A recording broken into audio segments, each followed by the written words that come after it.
ഹരി ഓം. എല്ലാവർക്കും വിനീതമായ പ്രണാമം. 2025 ജൂലൈ 17, അതായത് ഇന്നു മുതൽ കർക്കിടക മാസം ആരംഭിക്കുകയാണ്. ഇത് രാമായണ മാസമായിട്ടാണ് കേരളത്തിൽ ആചരിക്കുന്നത് എന്ന് നമുക്കറിയാം.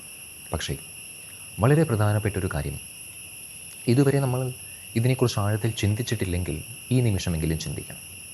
ശ്രദ്ധിക്കൂ. ഭക്ഷണം കഴിച്ചാൽ വിശപ്പ് മാറും എന്ന് ഞാൻ പറഞ്ഞതുകൊണ്ട് നിങ്ങൾ വിശ്വസിക്കണം എന്ന് ഞാൻ പറയുന്നില്ല. കഴിച്ചു നോക്കൂ, എന്നിട്ട് അനുഭവിച്ചറിയൂ വിശപ്പ് മാറുന്നുണ്ടോ ഇല്ലയോ എന്ന്. ഇതുപോലെ തന്നെ രാമായണം വായിച്ചാൽ അത് അവനവനും സമൂഹത്തിനും കുടുംബത്തിനും ഗുണം ചെയ്യുമെന്ന് ആരെങ്കിലും പറഞ്ഞതുകൊണ്ട് നിങ്ങൾ ചെയ്യുന്നു എന്നതല്ല. നിങ്ങൾക്ക് സ്വാതന്ത്ര്യമുണ്ട്, ഏതു പാതയിലൂടെ വേണമെങ്കിലും സഞ്ചരിക്കാം. പക്ഷേ ബുദ്ധിയുള്ള മനുഷ്യൻ ശ്രേഷ്ഠമായ പാതയെ മാത്രമേ തിരഞ്ഞെടുക്കൂ.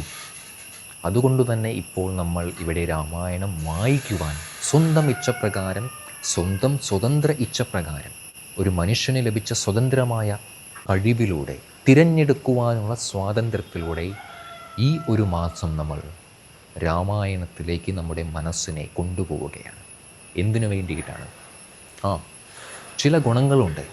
അത് പ്രാപ്തമാവുകയാണെങ്കിൽ നമുക്ക് ഈ ജീവിതത്തെ കൂടുതൽ ശ്രേഷ്ഠമാക്കാൻ സാധിക്കും. ആ ഗുണങ്ങളുടെ അഭാവമുള്ളതുകൊണ്ടാണ് ഇപ്പോൾ നമുക്ക് ജീവിതം വെറും ദുഃഖത്തിൻ്റെ ഒരു സാഗരമായി തോന്നുന്നത്. സന്തോഷം എവിടെയും അനുഭവിക്കാൻ സാധിക്കുന്നില്ല. അങ്ങനെയാണെങ്കിൽ ഒന്ന് തിരിച്ചു നോക്കൂ, ശ്രദ്ധയെ ഒന്ന് തിരിക്കൂ രാമായണത്തിലേക്ക്, കഥയിലേക്കല്ല, കഥയിലുള്ള തത്വത്തിലേക്ക്. അതിനേവർക്കും സാധിക്കട്ടെ.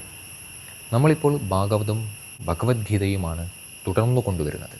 അതങ്ങനെ തന്നെ ഇരിക്കും.